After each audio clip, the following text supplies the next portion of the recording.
بسم الله الرحمن الرحيم الحمد لله رب العالمين وصلى الله وسلم وبارك على نبيه الأمين وعلى آله وصحبه ومن تبعهم بإحسان إلى يوم الدين. أيها المشاهدون الكرام السلام عليكم ورحمة الله تعالى وبركاته. أن يتي الله سبحانه وتعالى تدن ماون دو دو سيري دو حمد دو يتede en toro yo juulu en laado meɗen Mouhammad sallallahu alayhi wa sallam nulaade meɗen sabu yurmede yo juule sahaba ɓen fof o juula e hoore kala jokkuɗo diina kaɓe jokkuno kan Allah taw haran kan diina jokkuɗen allahumma amin. Musidɓe julɓe tedduɓe wonɓe e heɗade e wonɓe e ndarude o radio men ɗo laawol kisal e o page men ɗo ka internet hiɗon salmina hiɗon jarna hiɗon weltana hiɗon tolna min on assalamu aleykum wa rahmatullahi taala wa barakatuhu. haray ko saɗi moɗon ko tooli kadi e ɗe tolanɗe meɗen ɗe tawlotoɗen fi jabagol lande musidɓe landiɓe. yen tori allahu subhanahu wa taala hawrindinnowo on yo hawrindinnu en e ko o yiɗi o yarli kon konnguɗi tawa ko gongaji woldiraɗi kadi sabu makko allahumma amin. haray lande no ari ɗo seeɗaje نبدأها بالسؤال الأول وهو مفاده حكم مشاركة الأكل من لا يصلي وحكم إعطائه النفقة إذا احتاج. ɗo ko sukaɓe groupe wontriɓe télé Sénégal to ɗi ko no ñawore nde ko hunnude sukaɓe wonduɓe buy e maɓɓe juulay kono ɓe jogui to wono ɓe ɗiɗo ɓen on jaɓata juulude ɓe jaɓata juulude koni ɓe woliri no gasa ni ha yiyam few ma no gasa ko juula wonde acca wonde. joni noon yalino sella kamɓe wonɓe juulude ɓen kaɓe hawta ñaamete e ɓe sukaɓe ɓe ala e juulude ɗon ko joddugo e landal ngal jodduɗi muru ndu ene si ɓe ala e juulude ɓe hato jini e ñaamete ɓe weelama no sellana ɓe wonɓe e juulude ka ɓe ƴetta mbuuɗi ɓe jonna ɓe juulata ɓe yaaɓe sooda ko ɓe ñaama ɗum woni lande ɗen kafudugol ñaamete mo juulata harma fi on tigi juulaali hollaali ɓanndu makko ndun no soɓi kalas alkafirul asli laysa najisa al ayni innama huwa najisul aqidati wa dini. hay kefeero taho mo gomɗina Allah few na ɓanndu makko no na dati makko on woni ko soɓi ko finde nden e dina kan soɓi ko Allah ko innamal mushrikuna najasun shirkoɓe ɓen ko ɓe soɓe on soɓe ɗon wona soɓe hissi ko soɓe manawi. jon noon ɓe sukaɓe ɗo wonduɓe e ɓe sukaɓe juulata ko yoɓe waajoɓe yoɓe eto ha ɓe watta juulude si tawi ɓe salagol hawtugol e maɓɓe ñaamete on no gasa ɗum ɗon waɗa batte ha ɓe ya watta juulude yoɓe accu ɗon hawtugol e maɓɓe nawondema no harmi wi hawtugol maɓɓe nawondema no harmi ɓalli maɓɓe ɗi soɓa kono si tawi ko on sanction ɗon wawata nafude yoɓe gollitir on sanction ɗon ha ɓe ya arta e laawol ɓe toranoɓe Allah yo Allah artirɓe e laawol ha ɓe watta juulugol. si neɗɗo juulali haray ala ko waɗana Allah hay hunde ko nafata nde julde ɗo ɓaawo neɗɗo natugol kal islam ko nde ɗo ɓuri hittude e golle ko neɗɗo gollanta Allah ko saabu nde no moɓidiri dewe ɗen fof jantagol inde Allah no toon waɗa zicrullahi akbar du'a no toon yankinagol no toon wullitagol e Allah no toon ɗiɗo fof mo waɗali julde haray o waɗali hay hunde ko Sayyidna Umar wi kon mo juulali haray o mara geɓal kal islam. amma okkorgol ɓe ñaamete ma okkor jonnugol ɓe mbuuɗi koɓe sooda ñaamete e sadaka ma on yambagi an tataharra attaqiya no hani ka sadaka ma on darana ɗum suɓana ɗum neɗɗo hulowo Allah hara ko on jonata sadaka ma on wota o ƴettu o sadaka ma jonnuɗamo o ñaama o heɓa doole o yaa o yeddira ɗum Allah wota ɓe jonnuɓe hay fustina hara tawi hewti joni nokkugo tawa si tawi ɓe ñamali no gasa ɓe nawna ma ɓe mayey beru dandugol sofugol wonki ki ɗum ɗon hara hi no waɗɗi yontigi soobu on kikin faman ahyaha fa ka annama ahya nnasa jami'an kono noon okkorgol ɓe e hoore hiɓe nawondema hiɓe wawi ɗaɓɓande hoore maɓɓe ma ɗum nawde maɓɓe nawnuɓe waali nawonde makko ɓe sokaɓe nawonde makko hay hunde ɗum yontigi accu ɗon sadaka makko on o jonna yimɓe moƴƴuɓe ɓay Allah wa ta'awanu alal birri wat taqwa wala ta'awanu al ismi wal udwan wallodiri e hoore ɗigguere hoore ko moƴƴi kon ɗum noon woni ko hani kon ɓeɗo sukaɓe ko ɗum ɓe hani wadde jonnatake sadaka neɗɗo mo juulata sina hara hewti nokkugo wa billahi tawfiq. السؤال الثاني حكم دفع الزكاة إلى أحد الأبوين. oɗo o landi si o itti zakka makko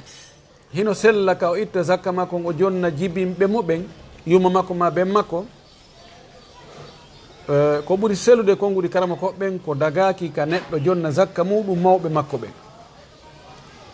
ko waɗi si tawi ɓeɗo ɓe wawa heɓande hoore maɓɓe ko ɓe wuura kanko Allah waɗi o heɓi ha ko itta zakka waɗɗike mo yo fawto ɓe nguure maɓɓe on. Allah wi wa qada rabbuka alla ta'budu illa iyyahu wa bil walidayni ihsana wa min al ihsan annafaqatu alayhima idha kana mu'damain. Allah ñaawi wonde rewatake sina kanko nene baba ko yo moƴƴe muɗum jeeya moƴƴagol e maɓɓe dépense golɓe si tawi ɓe mara hay hunde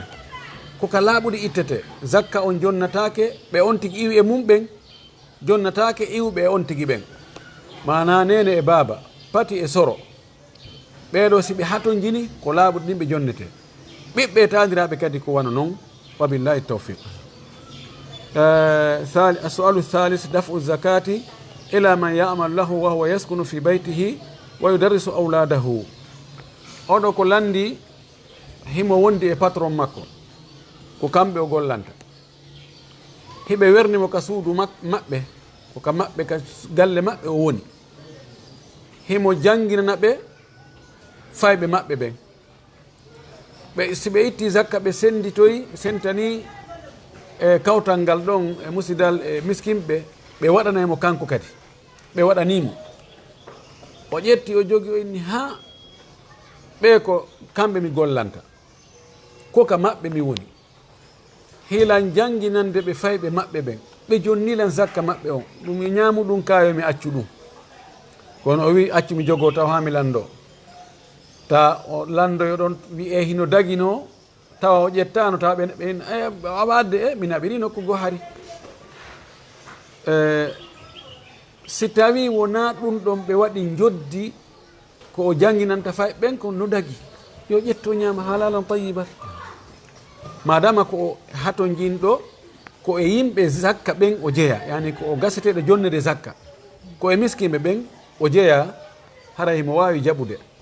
si tawi noon ɓe annike ɗum ɗon wonde ko joddi ko woni e janginande ɓe fayɓe maɓɓen kon ko ɗum ɓe yoɓatamo hiɓe halduno joddi ɓe itti zakka on ɓe yoɓi zakka yoɓatake farilla ɓe mana zakka uddatake yolde tawa tun ko benden ɗon yolde udde a ƴetti goɗɗo on haldi yo gollane yoɓamo tel selataka itta zakka ma on yoɓamo ndin joddi ɗon dagata ko few ko waɗi ɗum ɗon ko farilla ko be waɗanamo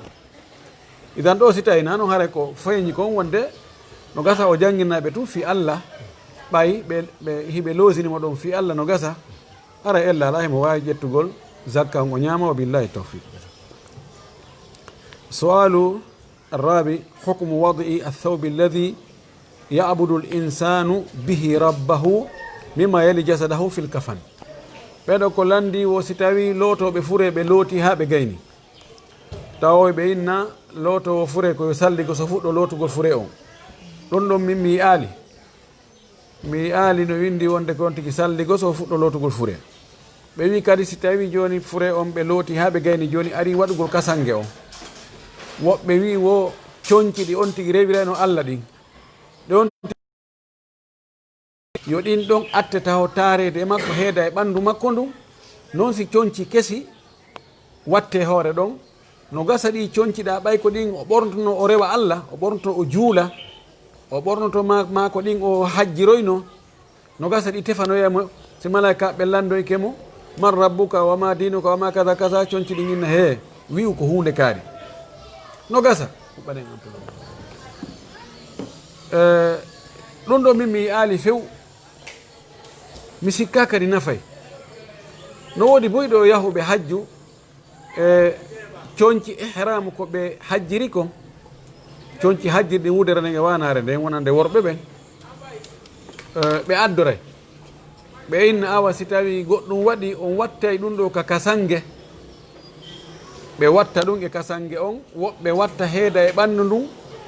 watta noon coñci kesi ɗin dow woɓɓe waɗa coñci kesi ɗin ley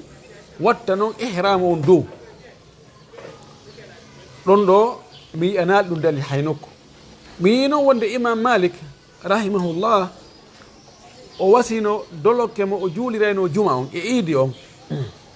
o wino ɗum ɗon yo watte e nder kasangeji ɗi o waɗante ɗi mi yi ka ɗum windi ka tartibul madari alqadi iyad himo wowli fimu kono si tabiti imam maliki waɗi ɗum ɗo ko ijtihad ko yela ko wakkilare makko o tinni o tañƴini ɗum ɗo nafay kono ɗum ɗo na dalil fodde komi andi ko min mi al dalil kala sallllahu alayhi wa alihi wa sallam o maaki haray coñci ɗi on tigi rewiri allah ɗin si ɗin no wooda yo ɗin tawe e kasange ko on tigi waɗirante ko si tawi ko harminanɗo hajju wona gorko mo harminani hajju mo waɗi wuddane e wanare nden o maayi ado o firtude hajju ngu mana ado ñande 10 donki on ɗon ko ɗin ɗon coñci o ɗin ɗon wonta kasange makko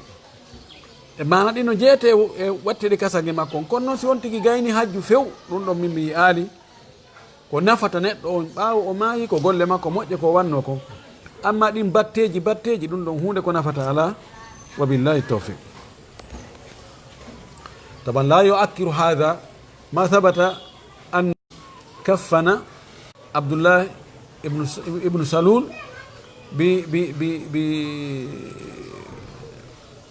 بقميصه أو ببردته أو ببرده ɗum ɗo bonitita ɗum ɗo tuninta ko wolden ɗo ko wonde laɗo sallllahu alayhi wa alihi wa sallam o waɗanno abdoullah ibnu salul o waɗnumo kasange o waɗno dolokke makko kanko nelaɗo tigi o ƴettuno o waɗi e kasange ko abdoullah ibnu salul waɗira kasange fi kala ko hoore nafiqiɓe ɓen karama ko ɓe inni ko waɗi ɗum noon ko weltingol ɓiɗɗo makko sabu ɓiɗɗo makko on no jogii position labaɗo ɓayde gandi fende ko ɓewti badri o wino la yukhrijanna al a'azzu minha al adalla sen hewtiti hande yimɓe tedduɓe madina ɓen yaltina yimɓe jasuɓe madina ɓen ko fandi yimɓe tedduɓen ko kanko e yimɓe madina ɓen ko fandi jasuɓe ɓen ko la sallah sallam e ferɓe ɓen ɓaawo ɓe ari ha ɓe hewti ka natugol madina ɓiɗɗo makko on ari dari ɓaawo hewti o inni anta allazi takhruju anta al adal wa rasul sallam huwa al a'azz o wi ko an tigi yaltata ko an woni hoyɗo on ko an woni jasuɗo on la sallah sallam tedduɗo on o gasa karama ko ɓen ɓe wi ko sabu teddingol on ɓiɗɗo makko e waggol ta'atuf e makko ko ɗum waɗirno ɗum kono nane waɗum nafay ɗum hay hunde nafata wa billahi tawfiq su'alul khamis walidun aqul liwalidayhi wa adarrahuma kathiran ولما أراد السفر طلب منهما العفو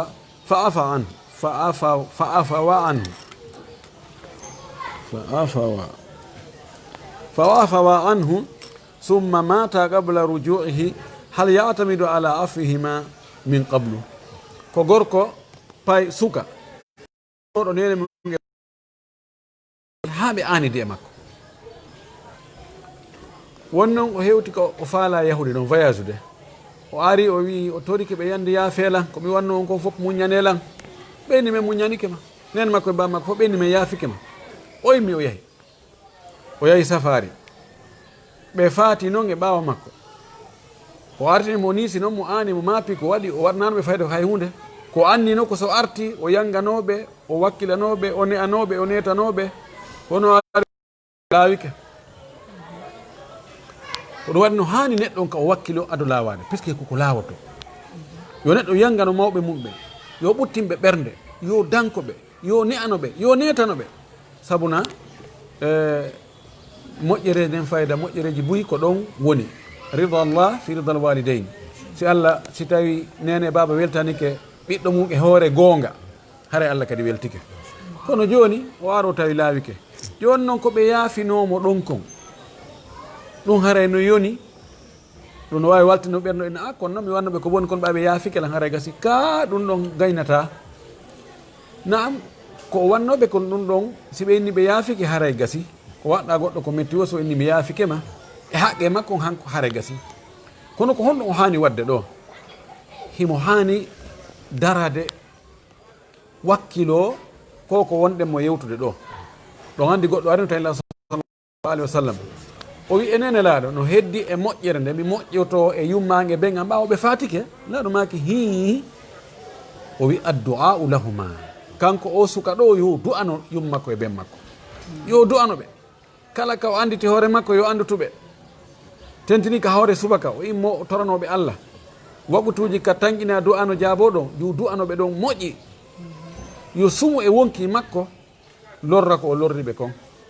o ana ɗum o tuuba o toro Allah yo Allah tigi yo ƴettu ka o mari ɗon o okkoraɓe ha ɓe welto lonto kanko ko waɗayno kon so arti hara hiɓe wuuri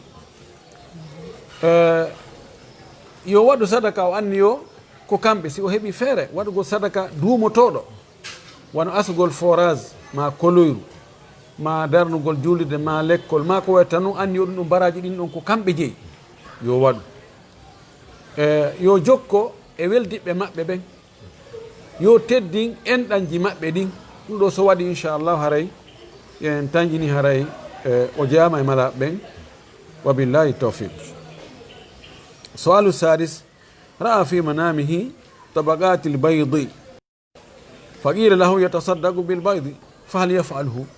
ko goɗɗo o waali o hoyɗi beɗi boofo yo noon ɓe wolali wonde o ƴettuɗi ka mo okkitira ka kono o wi tum o waali o hoyɗi beɗi boofo wo ɓawo fini o hoyɗitike woɓɓe goo ɓe inni he waɗu sadaka boofo ene en mahoto e hoore koyɗol waɗen sadaka tawa anni anoki waggo sadaka on few kono ɓay a hoyɗi waɗira saabu koyɗol ngol komi andi kon saabu koyɗol en mahata sharia e hoore koyɗol sadaka ko e shariaji ɗin jeeya en waɗirta hunde fi koyɗol en accirta hunde fi koyɗol en voyagirta fi on tigi no hoyɗi no yaade wonde voyage o moƴƴay en accata yaagol voyage gol so en fokkutono fi wonde on tigi hoyɗi ko hulɓini ko woni koyɗol goonga no woodi e koyɗol welo no woodi e koyɗol nelaɗo sallllahu alayhi wa sallam o makani en wonde annabagal ngal ko fuɗɗorno ko koyɗi o maki koyɗol moƴƴol ko immorde Allah o wi wahayu on taƴi ko heddi batte wahayu on kadi ko koyɗol moƴƴol ko mubashirat ko weltineyɗi sa hoyɗi ko welma e ko tanƴiniɗa waɗay a hoyɗi ɗum no waɗi weltoɗa tamaw ma semba wonde ɗum waɗay kono yamahu goɗɗum a ɓay ɗum ɗo waɗi yomi hoyɗi ɗum ɗo mi waɗa hunde kaari mimi yalkana salah sallam maki de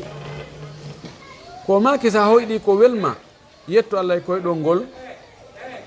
yettu Allah e koyɗol ngol weltanoɗa Allah fillanoɗa koyɗol ngol yiɓɓe ma ɓe sa hoyɗi ko hulɗa si a maƴi jemma yiltorngol sengo ɗon wattira sengo goo tutta ka sengo ma nanoɗa bi tati toroɗa Allah yo Allah dande bonde ko yiɗa ka koyɗol ɗo ko hara fillanaki hay goto min ko ɓerɗon ɗo mi andi taw waɗu sadaka boofo sa hoyɗinoɗa waɗa moƴƴereje ma ya juula ma ya okkaɗa waɗa sadaka ma ɗuma si tawiɗa welsinino eɗen ɗon dewe ɓeydu wakkilade eɗen dewe ɗon sa hoyɗiɗa waɗa piiji bonɗi e yara beere ma hiɗa wujja ma hiɗa détourna ma hiɗa kansa ma hiɗa waɗa ɗum ɗo si hiɗa wadde ɗum rento watta yila haray ko isharat kono ɗo woni komi andi kon wabillahi tawfiq soalu saabi almusafir iza agama bi baladin hal yaksuru min alsalawati dakhila ghiniya wa kharijaha oɗo ko landi o nani wonde mo iwano Fuuta ari wano Konakiri ɗo o anni yaaki neɓugol e haray himo newnana ɗoytugol julɗe ɗen ka ardol wo e so o woni ɗo kadi ɗo yo fokkuto hotugol ma feƴƴugol o landi noon joni so tawi a yahi hara ko e leydi go wono Siin ko toon yaruɗa ma Dubai ma Amérique ma Europe a yahi toon e haaju ma joni ɗon kadi a ɗuyta fanni hiɗa ton ko ɗum woni landal ngal oɗo masala ko masala yeddude aɗo moƴƴi no woodi wiwɓe si a wayniki a yahi nokkugo fi huntugol haaju ma sa gayni huntugol haaju ma on arta tanki hiɗa ɗon hay sa woni ɗon hitande a ɗuytay woɓɓe goo ko ɗum wi woɓɓe goo wi'i ko e nder lebbi 17 woɓɓe goo wi'i ko e nder lebbi 20 haala busno nder ton jumhur en yaari won a annike wonugol hiɗa annike a wonay ɗum balɗe 4 timmuɗe ɗen ɗon kañum ɗa felliti ko si ɓuray ɗon kono mankata hiɗa fiɓi ɗum ko annuye ma a wonay ɗo woni ko fuuta iwɗa arɗa ko nakirɗa anni a wonay ɗo balɗe 4 si hoota ma a iwɗo yaɗa sin a anni ka wonay balɗe 4 ma yeeso ton ɗon a timminay fanni hiɗa jooɗi ɗon ɓorde ka hewtuɗa a timminay wagutuji ɗin ha ñande fokkutoɗa hawtugo sa fokkiti hawtugol ɗa ka laawol on tuma noon ɗoyta ha yettoya kama ko ngol kolngol ɗo ɓuri sellude si tawi noon a ari e misal ko haaju yowodirɗo ka administration adduma ma ko ñamande goɗɗo no ñawli ma ko ɗum arɗa ƴantugol ko nakirɗo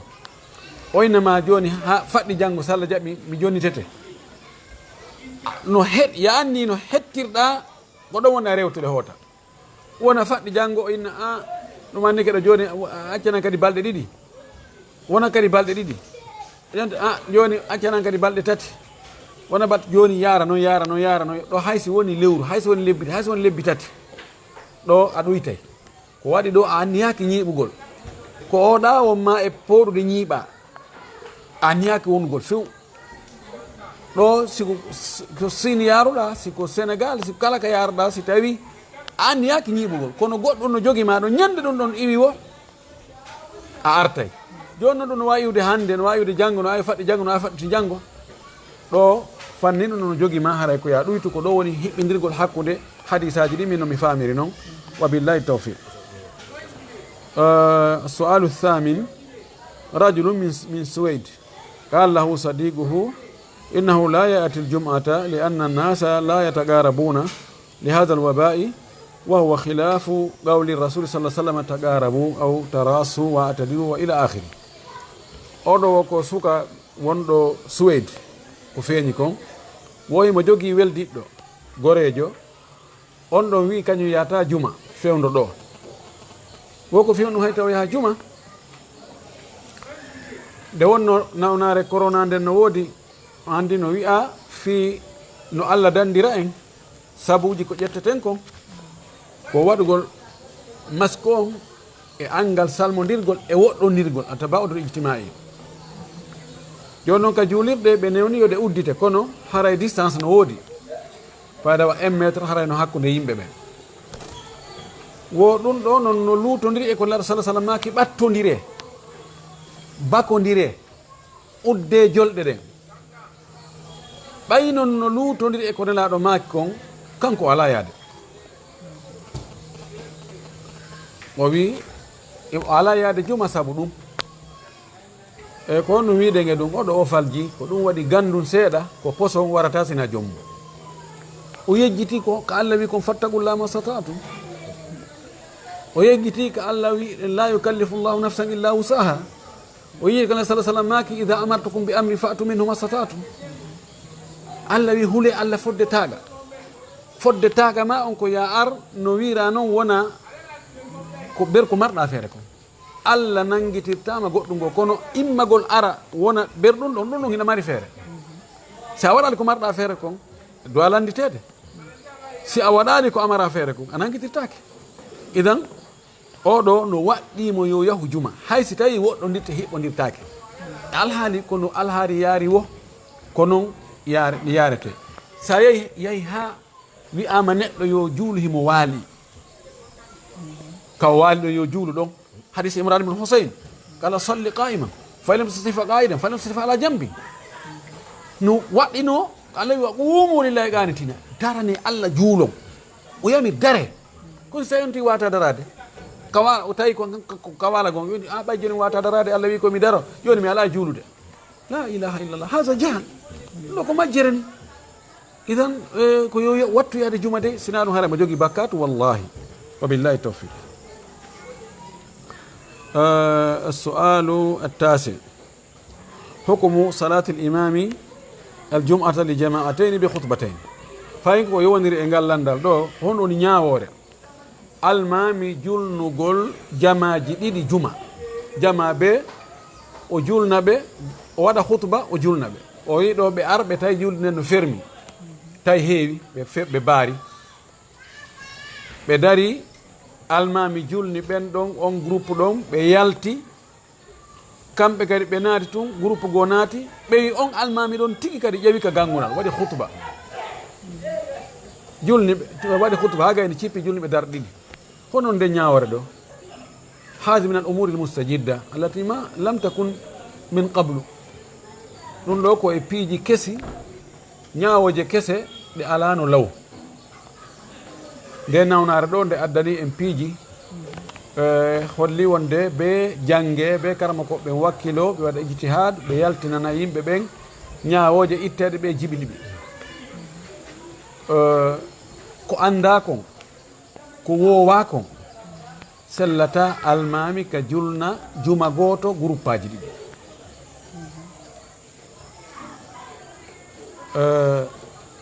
ko hani kon mi tañini ko woni sawaba kon si groupe ari ɓen ɗon tawi ko ɓen ɗon tun newnana yo heƴu ka juulirde ko ɓen ɗon tun woni ko juulata yoɓe juulu juma maɓɓe on luttuɓen si ari yoɓe juulu fana hada huwa alladi arahu sawaba ɗum ɗo mi yi wonde ko sawaba wona yo almami on julnu ɓen ɗon ɓe yaha ɓeya kadi ara o julna ɓe ɓi kala no gasa mi atake julde nden harende boni kono haray ko khilaf ma thabata an rasulillah sallllahu alayhi wa sallam ɗo lundi e ko tabiti ko en laaɗo sallllahu alayhi wa alihi wa sallam ɗen andi fewne laaɗo sallllahu alayhi wa sallam no woodi aranoɓe tawa juma juulama ma on tumati julde kadi no faaɗuno no wawno wonde hara yimɓe fof ƴetta ka juulirde ma wiyen a fewne laaɗo hari no yimɓe joni fewne laaɗo no gasara woɓɓe juula no yasima ɗum kono fewno sahabaɓe e taabi ina en pelletti juulirɗen arayno yimɓe heewa tawa yimɓe heñata ka juulirde si tawi no hara no sellayno ka waɗe groupe aji ɗi juma on ɗum ɗon eggete no wowlete no wonde nokku kaari ɓe tawno ɓe heƴata groupe goto awa ɓe juuli ɓe waɗi groupe aji ɗi ɓe sendi ɓeɗo juulde almami ɓe kadi ari juuli nde wonno juma on no mari lonto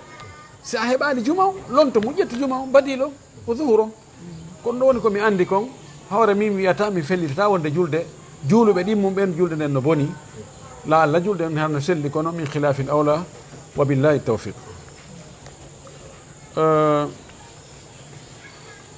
sualul ashir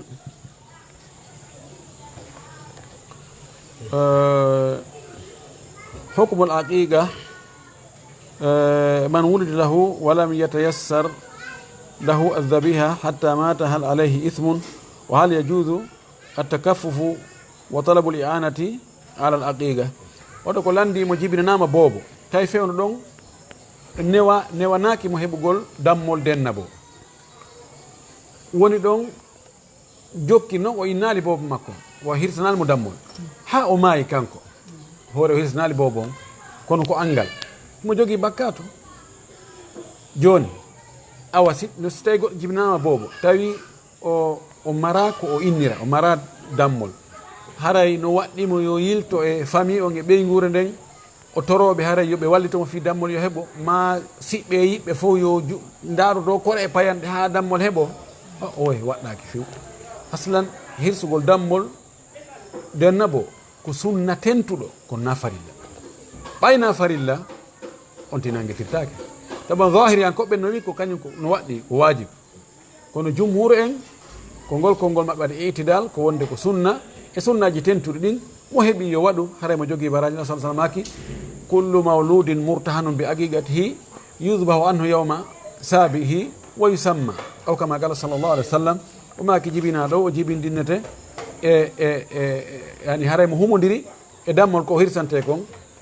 si woni ñande jeɗɗi yo hirsane dammol kol o jonne inde o fembe kadi kono noon na farilla ɓaytu na farilla joni ko fawi koye taaga si Allah waɗi e musidal ngal goɗɗo waɗi tabarru o annike o waɗi o hirsani bobo dammol hare no moƴƴi kono na be o yaha o toro o jeeja o jinda o jolda o ƴawra wabillahi tawfiq la Allah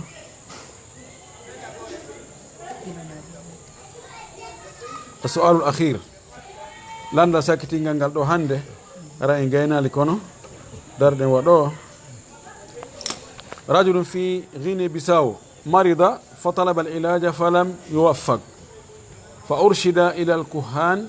ونصحه صديقه بعدم الذهاب إليهم وقيل له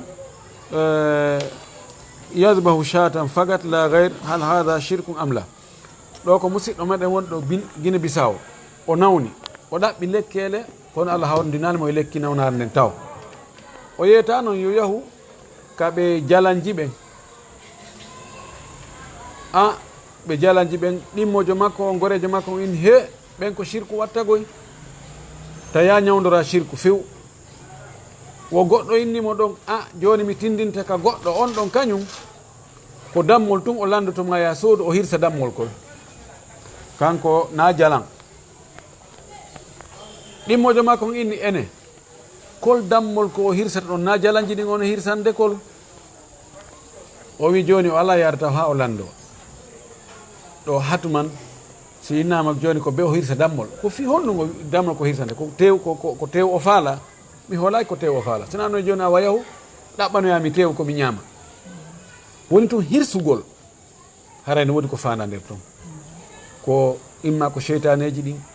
ma ko jinna ma ko jalam ma ko rawhaniyanko mako